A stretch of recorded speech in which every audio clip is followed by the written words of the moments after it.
네, 시작하겠습니다. 안녕하세요. 이기세입니다. 저는 10년 전부터 매직코어를 써왔고, 5년 전부터는 원내에서 직접 보철물을 만들어 왔습니다. 그 매직코어에 익숙하신 유저분들은 대부분 신미부에서도 잘 쓰고 계시겠지만, 아직 경험과 확신이 부족한 분들은 매직코어를 쓰기에 부담스러울 것이라고 생각을 합니다. 오늘 강의에서는 심미 부위에서 임플란트의 선택, 식리 위치, 깊이, 그리고 보철 전략에 대해서 설명을 드리겠습니다.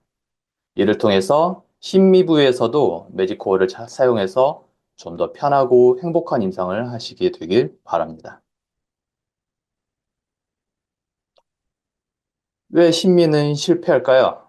심미 실패 케이스를 보면 대부분 보철에서 문제가 생긴 것처럼 보입니다. 하지만 실제 원인은 식립할 때 결정되는 부분이 많습니다. 보철은 결과를 드러낼 뿐 원인을 만들지는 않습니다. 볼 레벨 임플란트가 심미에 유리하다. 볼 레벨 임플란트에서의 익스터널 커넥션은 심미적으로 매우 불리하기 때문에 이 강의에서 볼 레벨 임플란트는 인터널 썸머지드 타입을 말하는 것으로 하겠습니다. 1년 전 단톡방 내용을 캡처한 건데요. 무단으로 사용해서 죄송합니다. 사례가 필요하시면 연락 주시고요. 한 원장님께서 매직코어가 원바디라서 전치부에서 심미적인 한계를 느껴서 고민을 털어놓으셨습니다. 매직코어를 접하기 전이나 또는 접한 지 얼마 안 된 치과 의사라면 당연히 그렇게 느낄 수 있습니다. 하지만 매직코어를 이해하고 경험하기 시작하면 심미 영역에서도 매직코어가 오히려 유리하다고 느끼실 수 있습니다. 이영환 원장님 말씀처럼 매직코어를 좋은 위치에 식립하면 심미는 저절로 얻어질 수도 있습니다. 중요한 건 본 레벨 임플란트처럼 복잡한 술식을 동반하지 않고서 최소 침습적으로 심미를 획득할 수 있다는 겁니다. 볼 레벨 임플란트, 즉 인터널 서머지드 타입이 매직코어가 나오기 전까지는 가장 심미적인 임플란트라고 봐야겠죠. 티슈 레벨 임플란트는 치음 관통부가 너무 뚱뚱하고 익스터널 역시 뚱뚱하면서 커넥션이 생물학적으로 불리하기 때문에 깊게 심기도 어렵습니다. 문제는 볼 레벨 임플란트는 불리한 조건에서 심미를 만들려면 복잡한 술식이 동반되어야 하고 그만큼 리스크가 커지고 유지 관리가 어려워집니다. 마이크로갭과 마이크로 무브먼트, 그리고 스크류 루즈닝은 보철과 잇몸의 재접근을 필요로 할 수 있습니다. 자연치에서 페노타입이 존재하는 것처럼 임플란트에도 페노타입을 정의할 수 있습니다. 각화치은이 부족하면 구강위생에 불리하므로 FDG를 하게 되고 점막의 두께가 충분해야 심미적이고 골소시를 줄일 수 있으므로 CTG를 하게 됩니다. 또 치조정 상방의 잇몸 깊이가 3-4mm로 충분해야 하므로 임플란트를 깊이 심어야 합니다. 하지만 깊이 심을수록 심을 때와 고철할 때 술자와 환자 모두 피곤해지죠. 마지막으로 충분한 뼈의 두께를 위해서 GBR이 필요하게 됩니다. 볼 레벨 임플란트는 상악 전치부에서 특히 역학적으로 불리한데 경조직과 연조직의 양은 제한적이면서 필연적으로 측방압이 걸리기 때문입니다. 따라서 충분히 큰 직경의 임플란트를 사용해서 응략을 분산시키고 나사풀림과 같은 기계적인 합병증을 막아야 합니다. 또한 과부하에 의한 골흡수를 막으려면 충분한 순측 치조골이 있어야 합니다. 그리고 혈류와 치조골의 유지를 위해서는 충분한 연조직도 있어야 합니다. 결국 많은 경우 치조골과 연조직의 증대를 위해 DBR과 CTG를 하게 됩니다. 또한 측방압에 의해 나사가 잘 풀리기 때문에 스크루 타입 보철을 고려할 때도 많이 있습니다. 그러면은 방향도 거기에 맞춰서 심어야겠죠. 그런데 말이죠. 치조골이 내려간 상태에서 혹은 매우 얇은 상태에서 경조직과 연조직의 재생 수식을 위해 플랩을 연다면 여는 순간 지옥문이 열리는 경우도 있습니다. 어, 이건 경험적으로도 생물학적으로도 명확합니다. 이미 치조골이 내려간 상태에서 플랩을 열면 연조직은 절대 그 자리에 남아주지 않습니다. 복잡한 수식을 여러 번 반복할수록 처음 원했던 심리는 오히려 점점 멀어져 가는 경우도 있습니다. 안정적인 결과를 원한다면 플랩을 열지 않는 전략부터 고민해야 합니다.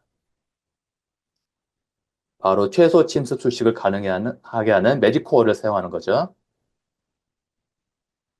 매직코, 매직커프는 오목한 형상을 통해서 충분한 연조직 두께를 보상해 줍니다. 따라서 CTG를 대체할 수 있습니다. 그리고 마이크로갭이 없으므로 염증이 잘 생기지 않아 FGG의 필요성도 감소시켜 줍니다.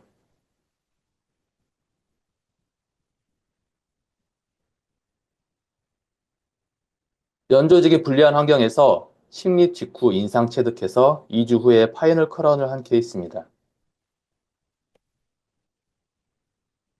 회축되었던 치은 레벨이 크라운 마진 상방으로 올라가고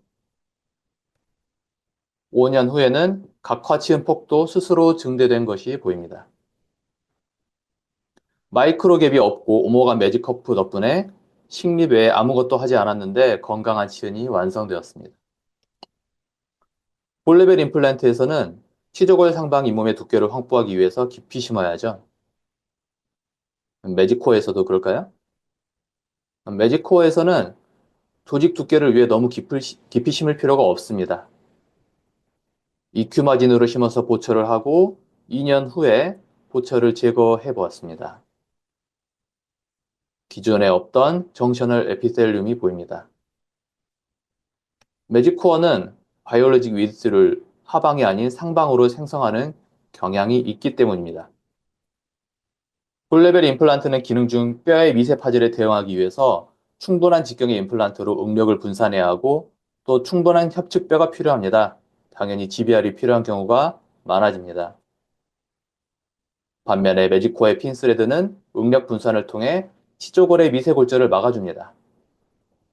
또한 긴 스레드가 골막을 지탱해주면서 스레드 사이의 공간으로 혈류를 유지하면서 추가적인 고릅수를 막아줍니다.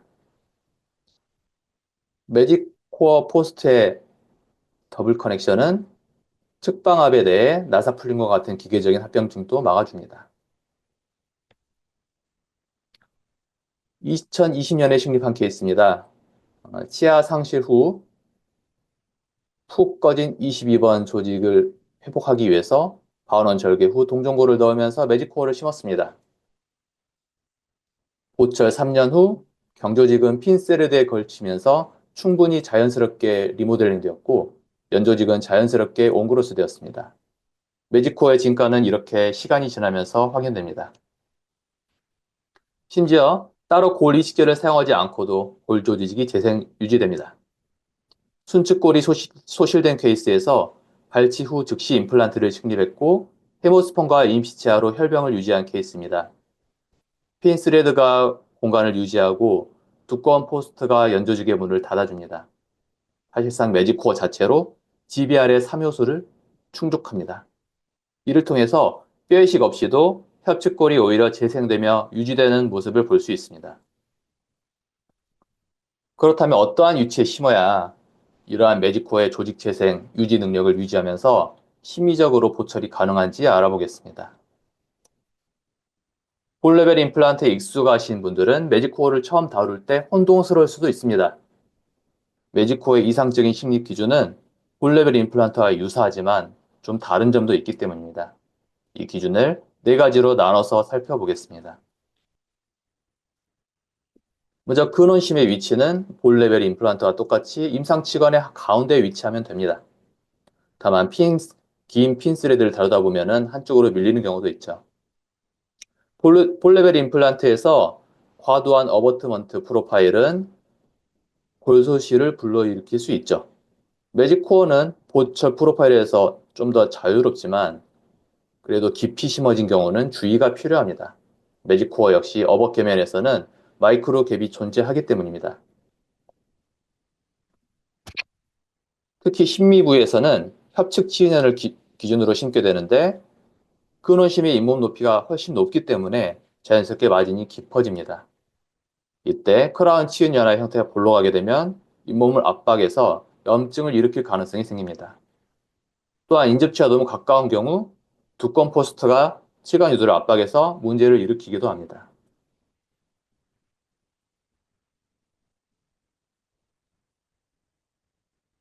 화학 전치부에 4.5 포스트가 있는 매직코어를 심었고 인접치 치은을 압박해서 쉽게 염증이 생겨버렸습니다. 지속적인 관리로 골소실까지는 가지 않고 있지만 좀 인접치와 더 떨어져서 심었거나 아니면 네로 임플란트로 포스트의 직경을 줄여줬다면 훨씬 편하게 관리가 되었을 것 같습니다. 다음으로 식리 깊이에 대해 알아보겠습니다. 볼레벨 임플란트는 깊이 심는 게 대세가 되어가는 것 같습니다. 하지만 매직코어는 무조건 깊이 심는다고 좋지 않습니다. 오히려 너무 깊이 심으면 생물학적으로 불안정해지면서 매직코어의 치주적인 장점이 희석되고 치은 퇴축의 위험이 증가할 수도 있습니다. 2017년도 케이스입니다. 당시에는 3.0, 3.5 직경에 해당하는 네로 임플란트가 아직 없었습니다.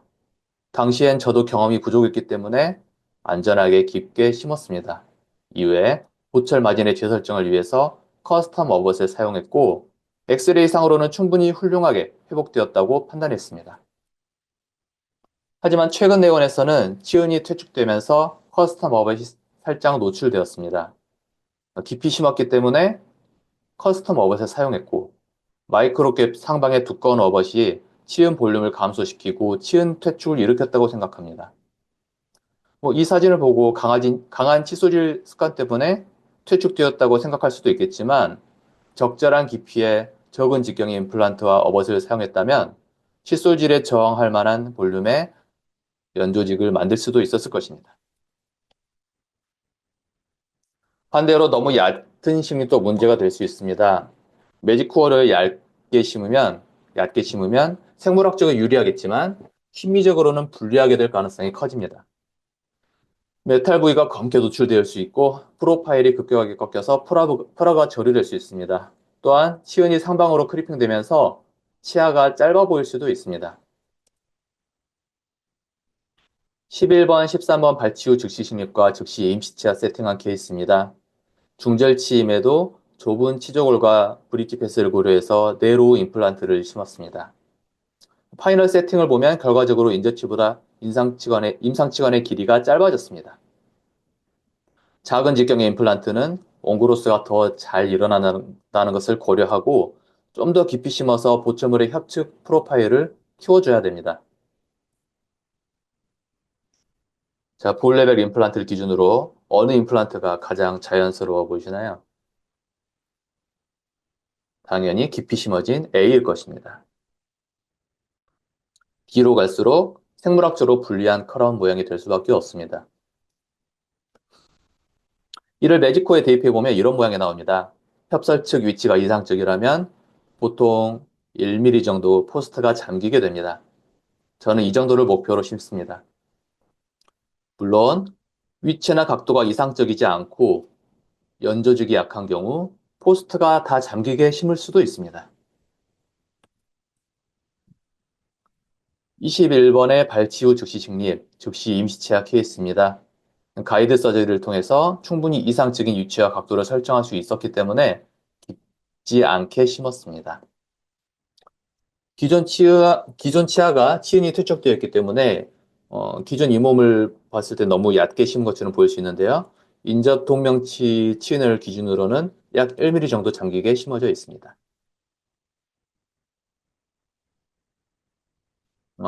즉 4달 후의 파이널 크라운입니다. 치은이 안의 높이와 형태가 자연스럽게 형성되었습니다.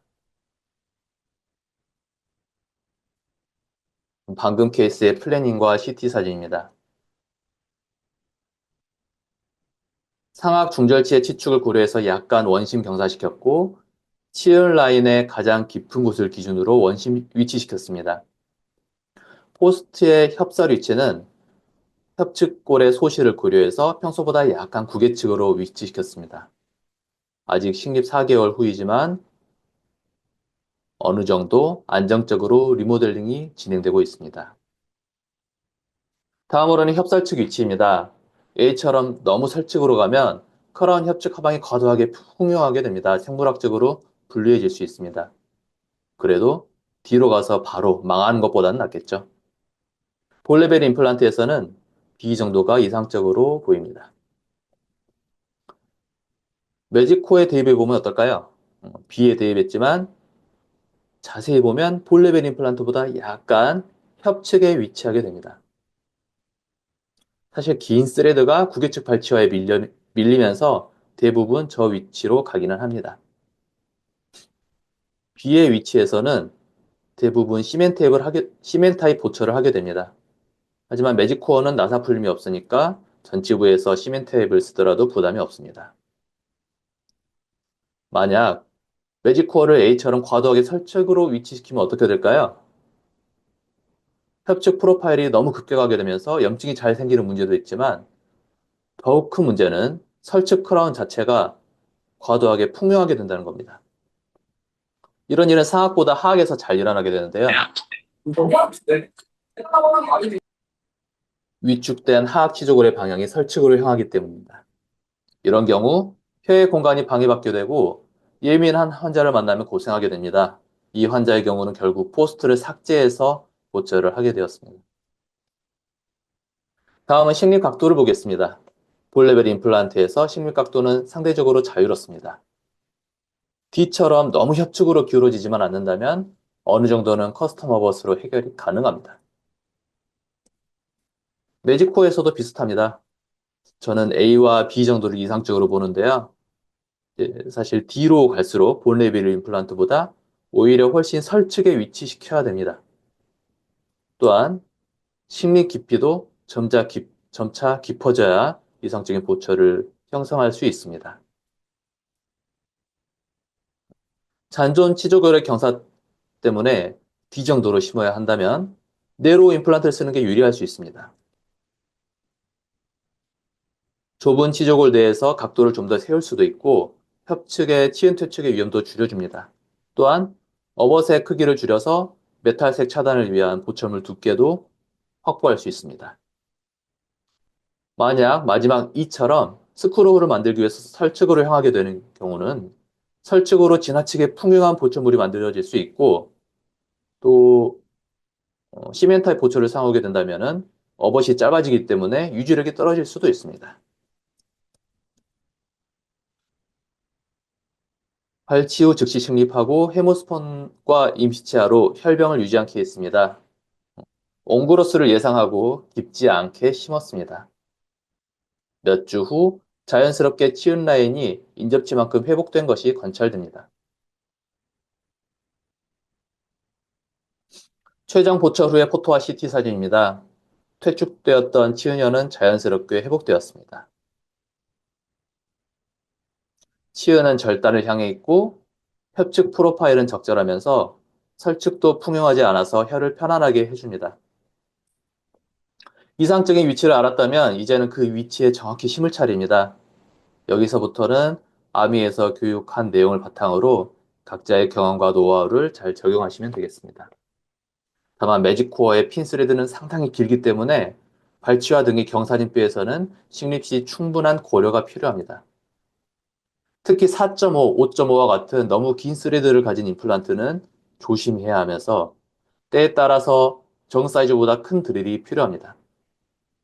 저는 아미 GPS라는 디지털 풀 가이드를 통해서 매직코어를 정확한 위치에 심습니다.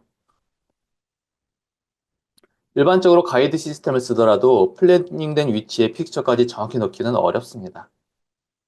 트위스트 드릴이 경사진 치적으로 밀리고 삼각나사 시스템은 식립구가 픽처보다 작기 때문에 픽처가 반드시 밀립니다.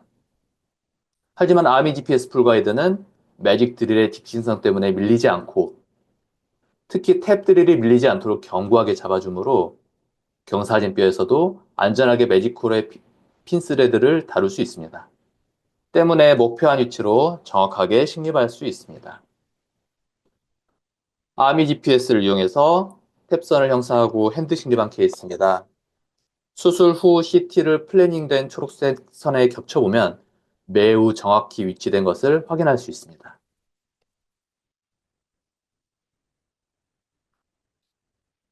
아미 GPS를 활용해 발치 후 즉시 식립과 즉시 보초를 하는 영상입니다. 강의 시간이 제한되어 빠르게 재생하겠습니다. 심미적인 임플란트 치료의 첫 번째는 최소 침투적인 발치입니다. 저는 상악 전치부 발치 시에 근원심으로 커팅해서 빼는 것을 즐겨합니다. 오충원 원장님 책에서 배운 내용인데요. 치근의 모양이 설측보다 협측이 두껍기 때문에 정중앙이 아닌 약간 협측으로 커팅해서 협측 파절편을 먼저 빼냅니다. 그렇게 하면 설측에 남아있는 파절편이 치근담과 함께 협측 공간으로 쉽게 밀려 나옵니다. 발치알을 간단히 소파 세척하고 스텐트의 적합을 확인했고요. 이후 가이드용 매직 드릴을 순차적으로 사용합니다. 매직 드릴은 발치와에서도 잘 밀리지 않고 직진합니다. 같은 직경의 매직 드릴을 점차 긴 길이로 적용합니다. 드릴을 바꿀 때마다 셀라인으로 내부 주수를 합니다.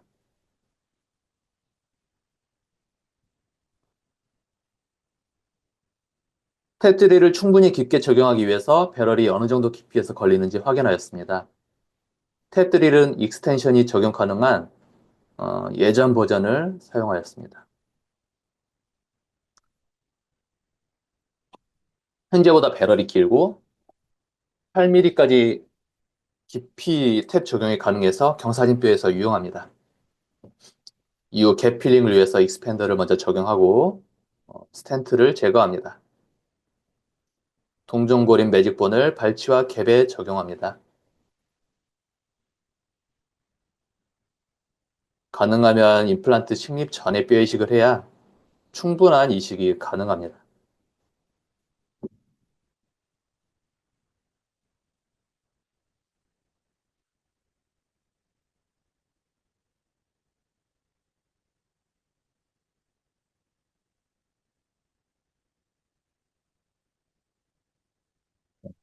천천히 꾹꾹 가져 넣고 있습니다.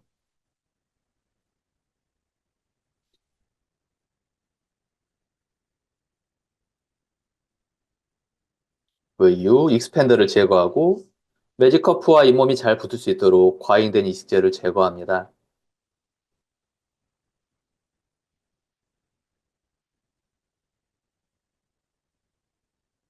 자, 이후에 텐트를 다시 끼우고 탭선에 맞춰서 임플란트를 핸드 식립합니다. 저는 이때 손맛을 아주 좋아합니다. 드라이브에 표시된 기준선까지 천천히 식립합니다.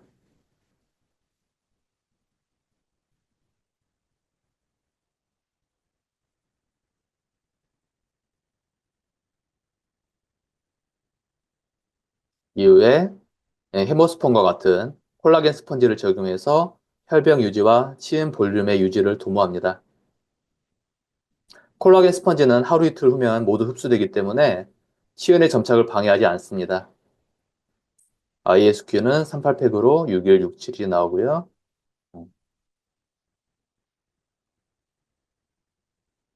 그리고 미리 만들어둔 임시차를 즉시 적용해 줍니다.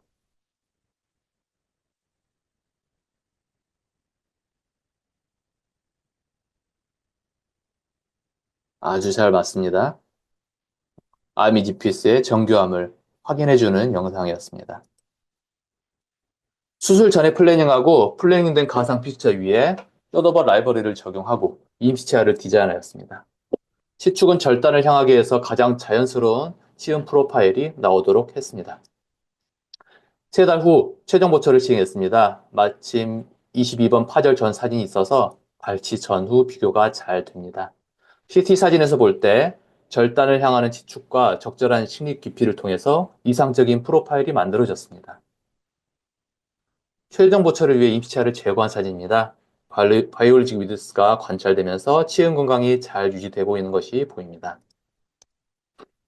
다음으로 발치 후 즉시 식립에서 임시 보철물의 프로파일, 즉 협측 치경부의 컨투어에 대해 알아보겠습니다. 초록색 빛살 처진 리제너레이션 스페이스는 임플란트를 설측으로 위치시키면 자연스럽게 생기는 공간입니다. 아까 수술 영상에서 확인하셨듯이 여기까지 고리식재를 가득 채우는 일은 없어야겠죠. 빨간색 빗살 부위는 서브크리티컬 컨투어, 그리고 가능하면 오목하게 만듭니다. 매직코어의 임시치아에서는 쪼더버 사용 시 의도적으로 마진을 짧게 하기도 합니다. 특히 근원심에서 치은을 압박하지 않기 위함도 있고 마이크로 갭의 위치를 상방으로 올려서 치주 조직의 재생을 방해하지 않도록 하기 위함도 있습니다. 뭐 최종 보철물에서는 좀 더 내릴 수 있겠죠. 그리고 초록색 선인 크리티컬 컨투어는 자연치를 그대로 모방하는데 협측에서만 0.5에서 1mm 정도 부피를 줄여서 제작합니다. 발치 후에 자연스럽게 줄어드는 치주 볼륨은 어느 정도 인정해야 하기 때문입니다. 특히 플래닝부터 이러한 치주 조직의 위축을 예상하고 임플란트 위치를 설정해야 합니다. 자연치에서 치은의 크리핑은 자주 관찰됩니다. 결합 조직의 이식을 통해서 치주 볼륨을 키워주면 시간이 지나면서 잇몸이 치근을 덮으면서 임상적 치관의 길이를 줄여드는 걸 종종 볼 수 있습니다. 교정을 통해서 치축을 설축으로 기울이더라도 잇몸이 올라타면서 치관이 짧아지는 걸 볼 수 있습니다. 이는 치아를 둘러싼 섬유근 중에 환상 섬유 때문인데 임플란트는 자연치의 다양한 섬유근 중에 유일하게 환상 섬유만을 갖고 있습니다. 보철물이 적절한 프로파일을 가지면 이런 환상 섬유가 당겨지면서 임플란트 주에 치주적인 봉쇄를 만들어줍니다. 매직코어는 마이크로갭이 없고 오목한 커프 덕분에 풍부한 결합 조직을 가질 수 있고 그 안에는 풍부한 환상 섬유가 있기 때문에 이를 통해 온그로스를 만들어냅니다. 우리는 이 점을 고려해서 식립 위치와 보철물의 외형을 결정합니다. 22번이 결손된 환자입니다. 23번 치축대로 그대로 심으면 보철만으로 비대칭 해결이 어렵습니다. 좀 더 근심적으로 심어주고 좀 깊게 심고 협측 표로파를 키워서 시은연의 모양을 반대쪽과 대칭으로 만들 수 있습니다. 임플란트의 식립과 보철을 통해서 결합 조직의 양을 조절할 수 있고 옹그로스나 치은 퇴축을 조절할 수 있고 이를 통해서 치은연의 신비를 만들어갈 수 있습니다. 반대로 최종 보철물이 너무 풍성해서 치은을 퇴축시킨 케이스입니다. 2019년 당시 임시치아를 직접 손으로 깎았습니다.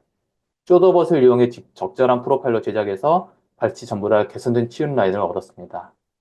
당시에는 외부 기공술을 이용했는데 최종 보철물이 협측으로 너무 풍요했습니다. 결과적으로 적절한 식립에도 불구하고 임시치아보다도 임상치관의 길이가 매우 길어져 버렸습니다. 다음으로 어벗 선택에 관한 이야기입니다. 사실 어벗은 뭘 쓸 수 있느냐가 아니라 뭘 안 써도 되느냐가 중요합니다. 단순할수록 예우는 좋아집니다. 결국 이야기는 이상적인 식립 위치와 각도로 돌아갑니다. 싱글 심미 케이스에서 쇼더벗은 퍼스트 초이스입니다. 픽스와 보철물이 직접 결합되기 때문에 시주적으로 가장 유리합니다. 쇼더벗은 부피가 적기 때문에 보철물의 두께가 보장되어서 메탈색이 비치는 것을 차단합니다. 쇼더벗은 시멘적으로 어렵게 생각하시는 분 계시는데 기본적으로 매직코어는 치주적으로 단단하기 때문에 시멘이 쉽게 치은 연화로 가지 않습니다. 또 시멘 적용 시 구강유에서 미리 같은 사이즈의 기성 어벗에 닦은 다음에 구강대에 넣으면 잉여 시멘은 거의 발생하지 않습니다. 그래도 걱정된다면 보철물 외면에 바세린을 바르거나 설치에 작은 홀을 뚫어서 과잉 시멘을 배출시킬 수도 있습니다. 혹시나 식립 위치나 패스가 좋지 않으면 쇼더벗을 사용할 수 없으므로 정교한 식립이 가장 중요합니다. 그 다음으로 커스텀 어벗, 깊이 식립된 경우에 주로 사용을 하고요. 어벗이 직경이 증가하게 되기 때문에 치은 퇴축의 위험이 있고 또 쉐이드에 불리할 수 있습니다. 아까 보여드린 케이스입니다. 커스텀 어벗이 잇몸을 밀어내면서 불안정한 치은을 퇴축시켰죠. 커스텀 어벗은 꼭 필요한 경우 제한적으로 사용해야 되며 식립 위치와 각도에 더욱 신경 써야 합니다. 앵글 어벗은 커스텀 어벗으로도 해결이 어려운 경우에 쓰입니다. 각도 보상을 위해서 어벗이 매우 두꺼워지므로 앵글 어벗이 필요 없도록 식립하는 것이 가장 좋겠습니다. 다음으로 매직 어벗입니다. 매직 어벗은 제가 구치부에서 가장 즐겨 쓰는 어벗인데요. 탈착이 언제든 가능하고 또 유지력도 좋고 응력이 어, 크라운과 어벗 계면뿐만 아니라 어벗과 픽처 계면에서도 분산되기 때문에 보철물 보호에도 좋고 잔존 뼈에도 충격을 덜 준다고 생각을 합니다. 그래서 가장 구치부에서 잘 쓰고 있지만은 전치부에서는 제한적으로 쓰는 게 좋겠습니다.